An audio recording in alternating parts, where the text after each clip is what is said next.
Wah ya kayak fitness gitu, jago fitness gitu ya. Nah, ini sejak munculnya ini bintang film Taiwan. Bintang film Taiwan itu yang terkenal itu Garden apa? Ada itu ya. Nah, itu kan bodinya tidak terlalu atletik ya. Tapi ternyata pria wanita-wanita mulai jatuh cinta dengan pria-pria yang langsing ya, yang langsing. Bahkan saya heran pada waktu di Indonesia yang mereka datang ya. Saya heran tuh. Sampai histeris itu. Pemudi-pemudi menyambut di airport tuh sampai histeris. Ada yang ingin menyalami, ingin menciumi, ada yang semaput, ada yang menangis. Saya heran. Lalu saya batin, iku Cino gitu. Dengan masanya ini kita tahu suku lain, lupa, sampai lupa itu.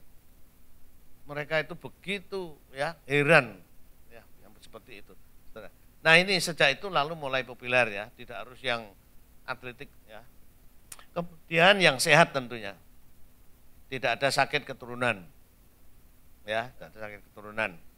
Nah kalau saya sebutkan contohnya misalnya sakit saraf, sakit ayan dan sebagainya, maaf, bukan berarti saya merendahkan pria atau wanita seperti itu lalu kita tidak boleh menikah. Tapi maksud saya di dalam berpacaran kita perlu tahu.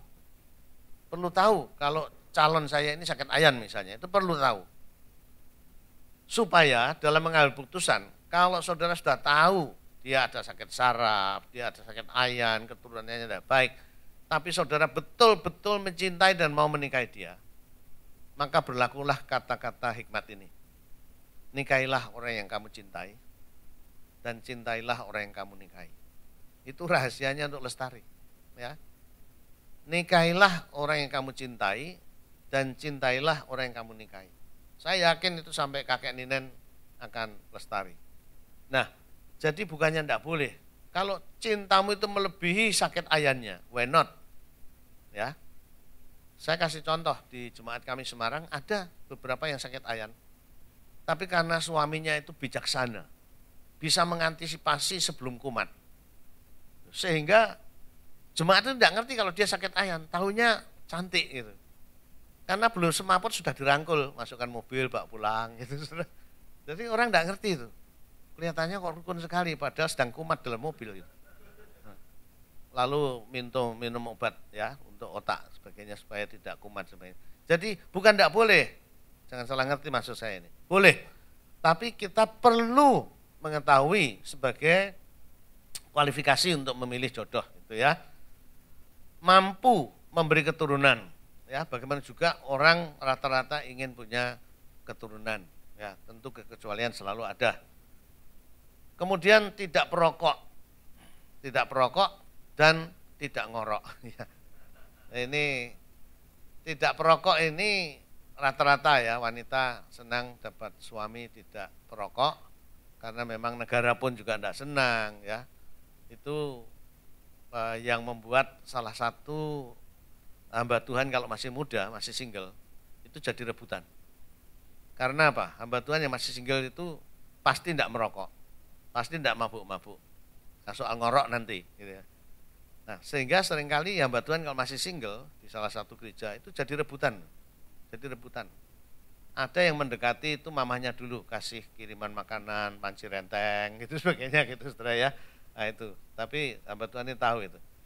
Nah, saya anjurkan saudara bisa menonton film apa ini? Itu yang misioneri, kalau tidak salah misioneri Mormon yang dikirim di suatu desa terpencil dan ada kasus macam itu dan bagaimana dia mengantisipasi. Apa judulnya? Beyond Missionary itu. Saya lupa judul filmnya, tapi itu bagus. Dia diutus di suatu pulau terpencil ya. Tapi the other side of heaven. Nah, judulnya The Other Side of Heaven.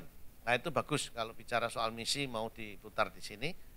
Ada kasus macam itu, bagaimana dia didekati perempuan dan ternyata bertepuk sebelah tangan sehingga akhirnya perempuan ini tidak senang sama dia, lalu ibunya juga tidak senang gitu ya. Lalu bagaimana dia mengantisipasi, lalu bagaimana dia menjawab sehingga akhirnya bisa menerima baik gadis itu maupun orang tuanya. Nah ini kemudian soal mengorok ini relatif ya. Ada istri yang sudah terlanjur senang punya suami mengorok, saudara ya. Karena apa? Itu seperti musik. Dan yang kedua, itu tanda bahwa suaminya ada di sampingnya. Jadi kalau malah tiba-tiba tenang itu khawatir. Jangan-jangan suaminya tidak ada di sampingnya gitu ya, atau bablas gitu. Ya, ya. Tapi ini umumnya ya. Kemudian lebih tinggi sedikit lah. Secara struktur lebih tinggi sedikit ya. Ini yang ideal. Maka judulnya yang ideal. Dan lebih tua sedikit ya. Karena apa? Bagaimana juga secara alkitabiah, suami itu adalah leader dalam rumah tangga. Jadi tentunya sebagai leader ya lebih ideal ya, kalau dia lebih tua sedikit, lebih tinggi sedikit, kemudian ada gelar yang lebih tinggi sedikit dan sebagainya, seperti ini juga umur dan sebagainya. Ini tentunya yang ideal demikian. Tapi jangan dibalik, bukan berarti tidak boleh kita menikah dengan yang lebih muda atau lebih tua ya. Tapi itu sangat tergantung apakah prinsip kepemimpinan rumah tangga tadi bisa diterima. Kemudian karakter sosial untuk pria ini. Yang umum aja, tidak harus bangsawan dan tidak konglomerat. Kesimpulan saya begitu, saudara. Karena saya membaca seperti kisah Lady D, menderita. Kemudian saya membaca kisah Keraton Solo, Jogja yang orang-orang bangsawan itu, mereka menderita dan mau cerai. Karena apa? Dapat orang yang terlalu kaya atau turunan bangsawan atau berdarah biru atau apa istilahnya itu tidak mudah untuk menyesuaikan diri dalam masyarakat. Senyum aja diatur, saudara. Senyum aja diatur. Gitu. Itu yang Lady D juga tidak biasa begitu, saudara. Jadi hal seperti ini sehingga ya yang umum aja lah, yang umum. Kemudian tidak harus konglomerat. Contoh ada yang sangat mengerikan dan menderita, saya baca di satu buku merayakan penderitaan hidup, di mana dikisahkan seorang perempuan yang dibawa Taiwan, orang Indonesia ini dibawa ke Taiwan, ternyata di Taiwan itu dia direndahkan seperti babu. Dan sampai sempat keluar kata-kata dari suami, kamu tahu enggak bahwa untuk melamar kamu, untuk membeli kamu ini mahal, harus sekian-sekian gitu. Jadi sepertinya semuanya itu diperhitungkan sehingga akhirnya dia menganggap rendah istrinya, akhirnya istrinya tidak tahan dan dia melarikan diri kembali ke Indonesia. Nah, hal-hal seperti ini. Cukup intelek, punya wawasan yang luas ya. Bagaimana bisa bekerja, bisa bergaul, tidak punya wawasan yang luas. Lalu ekonomi cukup yang mapan. Ini tentunya diharapkan wanita. Punya pekerjaan dan rumah. Ya, seringkali kalau pacaran itu saya tanya dalam konseling ya, yang mereka harapkan adalah pria yang sudah mapan, artinya punya pekerjaan, punya rumah gitu ya.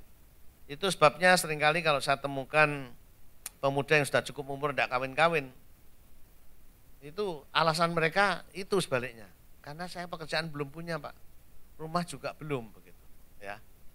Tapi kalau jawabnya hanya karena belum punya uang untuk pesta, biasanya saya arahkan pesta tidak penting. Yang penting pemberkatan nikah di gereja dipersiapkan dengan baik. Nah, ini karena ini menurut satu kesulitan. Seperti di Kalimantan, itu orang untuk bisa menikah itu harus punya mas kawin dan mas kawinnya ini harus Gucci Cina itu loh, yang antik itu. Itu tanda orang itu kaya atau enggak kalau di Kalimantan, ya. Nah itu padahal Gucci itu kan persediaannya terbatas, saudara. Nah kalau menunggu itu enggak bisa kawin-kawin. Nah hal seperti ini ya, ini gereja harus memberi pengarahan bahwa yang penting itu apanya begitu ya.